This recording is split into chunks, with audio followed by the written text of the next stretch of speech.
Hello everyone, কেমন আছেন সবাই? আশা করি সবাই ভালো আছেন। আজ আপনাদের জন্য নিয়ে এসেছি পাস্তা রেসিপি। আমি প্রথমে পাস্তাটা নিয়ে নিলাম।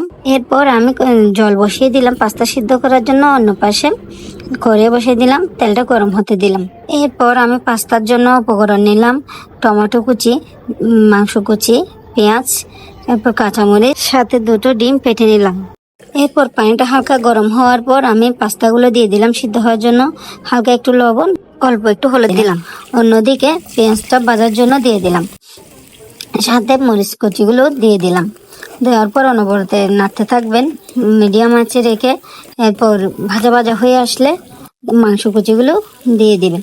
মাংস কুচিগুলো দেওয়ার পর আমি এদিকে দেখে নিয়েছিলাম সিদ্ধ হয়েছে কিনা। এরপর হালকা একটু ভেজে হলুদ দিয়ে তারপর আবার নাড়তে হবে। যখন একটু ব্রাউন কালার হয়ে আসবে এরপর টমেটো কুচিটা দিয়ে দিবেন। টমেটো কুচিটা দেওয়ার পর পরিমাণ মতো একটু লবণ দিবেন। এরপর আমি একটা নড়ুচের মশলা দিলাম স্বাদটা একটু দ্বিগুণ করার জন্য। তারপর দিয়ে দিলাম ডিম, আর একটু ভালো হওয়ার জন্য তারপর দিয়ে দিলাম হালকা একটু সস। এরপর পাস্তাগুলো দিয়ে নেড়ে চেড়ে ভালোভাবে ভেজে নেবেন। দেখতে যতটা লোভনীয় লাগছে, খেতে তার থেকেও দ্বিগুণ ভালো হয়েছে। আপনারাও এইভাবে একবার ট্রাই করে দেখবেন। সবাই কতটা আনন্দের সাথে খাবারটা খাচ্ছে। ভালো থাকবেন, ধন্যবাদ।